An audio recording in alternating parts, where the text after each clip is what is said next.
सबसे पहले हमारे पास जो चैप्टर का नाम है एरिया रिलेटेड टू सर्कल, इसके अंदर फॉर्मूले देखो भी कौन से हैं। हमारी जो पहली एक्सरसाइज है सर्कल के अकॉर्डिंग, ये हमारे पास रेडियस होगी, तो हमारा जो बेसिक फॉर्मूला होता है वो होता है हमारा area of circle. Area of circle बचपन से पढ़ते आ रहे हो, पाई आर स्क्वायर। एक होता है इसका सरकमफेरेंस, यानी कि तो सरकमफेरेंस का जो फॉर्मूला होता है वो होता है हमारा 2 पाई आर। अब इससे रिलेटेड दो टाइप के सवाल आते हैं। एक सवाल है हमारे पास, अगर एक सर्कल है जिसकी रेडियस r1 थी, मैंने बोला भाई रेडियस थी 5 सेंटीमीटर। एक सर्कल और है जिसकी रेडियस मैंने बोली भाई r2 है और मैंने बोली 10 सेंटीमीटर है। अब बोला क्या गया, ये सर्कल और ये सर्कल, इन दोनों के सरकमफेरेंस के सम के बराबर एक तीसरा सर्कल है, तो बताओ इसकी रेडियस क्या रही होगी। तो मैंने बोली इसकी रेडियस r है। अब इसके अकॉर्डिंग हमारे पास इसका सरकमफेरेंस इन दोनों के इक्वल है, तो यानी कि 2 पाई r बराबर होगा किसके, 2 पाई r1 प्लस 2 पाई r2 के। अब यहाँ पर तो 2 पाई r रह गया ऐसे ही, 2 पाई यहाँ भी है, 2 पाई यहाँ भी है, 2 पाई मैंने निकाला कॉमन, r1 प्लस r2, 2 पाई से 2 पाई कट गया, r बराबर कितना आ गया, r1 प्लस r2। r1 की वैल्यू 5 सेंटीमीटर, r2 की वैल्यू 10 सेंटीमीटर, तो टोटल कितना आ गया ये 15 सेंटीमीटर। ठीक है, एक और सवाल इसी का। एक सर्कल हमारे पास ये रहा जिसकी रेडियस थी मैंने बोली 6 सेंटीमीटर। एक ये रहा, इसकी रेडियस r2 मैंने बोली 8 सेंटीमीटर है। अब क्या बोला गया, इन दोनों सर्कल के एरिया के इक्वल कोई तीसरा सर्कल आ रहा है, तो बताओ इसकी रेडियस क्या रही होगी। तो तरीका भाई, पाई r का स्क्वायर इक्वल आएगा किसके, पाई r1 का स्क्वायर प्लस पाई r2 का स्क्वायर। पाई r स्क्वायर यहाँ रहेगा ऐसे ही, पाई दोनों में कॉमन, r1 का स्क्वायर प्लस r2 का स्क्वायर, पाई से पाई कट गया।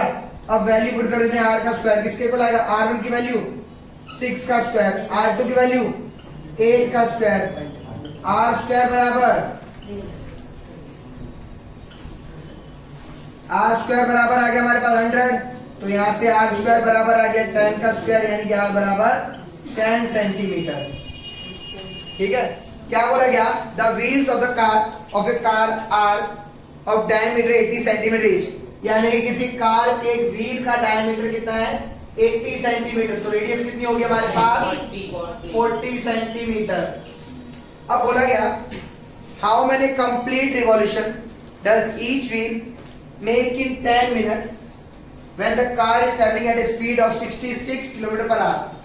यानी बोला क्या गया, अगर कार 66 km पर आवर की स्पीड से मूव करती है, तो पूछा गया 10 मिनट के अंदर जो हमारी कार है वो कितने नंबर ऑफ रिवॉल्यूशन लगाएंगे, उसके व्हील जो है कितने नंबर ऑफ रिवॉल्यूशन लगाएंगे। तो पहले एक बात करते हैं यहाँ पर, अगर कार का पहिया पूरा एक बार कंप्लीट चक्कर लगाता है तो कितना डिस्टेंस कवर करेगा। तो देखो, डिस्टेंस कवर बाय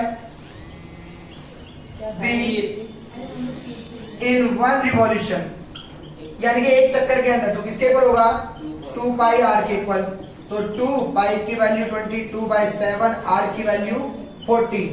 अभी मैं इसको सॉल्व करता हूँ, कितना आ गया 44/7 इंटू में 40, ये आ गया हमारा इतना सेंटीमीटर। मैं इससे आगे और सॉल्व नहीं कर रहा। अब आगे बोला क्या गया, इस व्हील की यानी कार की स्पीड ऑफ कार वो दे रही 66 किलोमीटर पर आवर, पर हमारे पास जो यूनिट है वो सेंटीमीटर और टाइम गिवन है मिनट में, तो इसको उसी के अकॉर्डिंग कन्वर्ट करेंगे। तो मैंने क्या करा, 66 1 किलोमीटर में कितने मीटर, 6000 6000 तो 1000 मीटर हो गया। अब हमें करना तो सेंटीमीटर में, मीटर को सेंटीमीटर में करने के लिए ये क्या फ्रैक्शन में आ रहा है आर, यानी कि 1 घंटे में कितने मिनट, तो अब ये यूनिट कन्वर्ट हो गया हमारी सेंटीमीटर पर मिनट। बताओ भाई, चलो देखो, अब हमारे पास स्पीड ऑफ कार आ गई। अब डिस्टेंस निकालने के लिए हमारा फॉर्मूला क्या होता है, स्पीड इनटू टाइम। स्पीड हमारी ये रही, टाइम हमारे पास 10 मिनट गिवन है, तो कितना डिस्टेंस कवर हुआ, इतने सेंटीमीटर। अब भाई ये जो डिस्टेंस कवर किसने किया है? कार ने। अगर ये सारा का सारा डिस्टेंस कार कवर करेगी, इसका मतलब क्या है? कार ने कुछ नंबर और रिवॉल्यूशन लगाए होंगे, तो मैंने लेट कर लिया number of revolution by each wheel. मैंने मान लिया भाई n रिवॉल्यूशन लगे, तो n चक्कर में यानी कि n रिवॉल्यूशन में जो डिस्टेंस कवर हुआ होगा वो इसके बराबर होगा। तो यहां से distance cover by wheel in n revolution किसके इक्वल होगा? 1 1 इतने सेंटीमीटर के बराबर होगा। तो यहां से n रिवॉल्यूशन है, एक रिवॉल्यूशन में हमारी जो व्हील था वो इतना डिस्टेंस कवर कर रहा है। n में कितना करेगा? n मल्टीप्लाई 44 बाय 7 इंटू में 40 इक्वल, इसे उल्टा ठीक है? ये 7 ऊपर बाकी टर्म नीचे। भैया आपने एक रेवोल्यूशन को n माना है? नहीं, मैंने माना टोटल कितने रिवॉल्यूशन करे। भैया हमें थोड़ी पता है इतना डिस्टेंस कवर करने कितना लगेगा, तो मैंने माना भी घूमता जा रहा है बहुत सारी बार। अब मुझे n नहीं पता ना कितनी बार घुमा होगा, तो मैंने n इंटू में एक बार का डिस्टेंस। सोच, 2 बार घूमता 2 से मल्टीप्लाई, 3 बार घूमता 3 से, तो n बार घूमता n से मल्टीप्लाई। तो इसमें भैया नंबर ऑफ रेवोल्यूशन आ जाएगी। हाँ, n यहाँ ऐसे रहेगा, 7 ऊपर 44 इंटू में 40, 0 कट गया, 11 से गए 4 पर, 11 से 1 2 3 4, क्या बचेगा n बराबर? 10,000 70,000।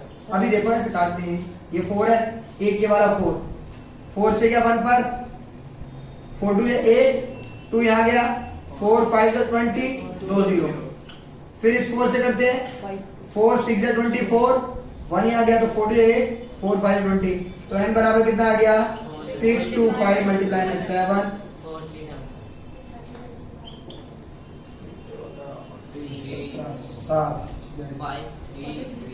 4375। ठीक है, इतने रिवॉल्यूशन लगे। ठीक है भाई, कोई डाउट?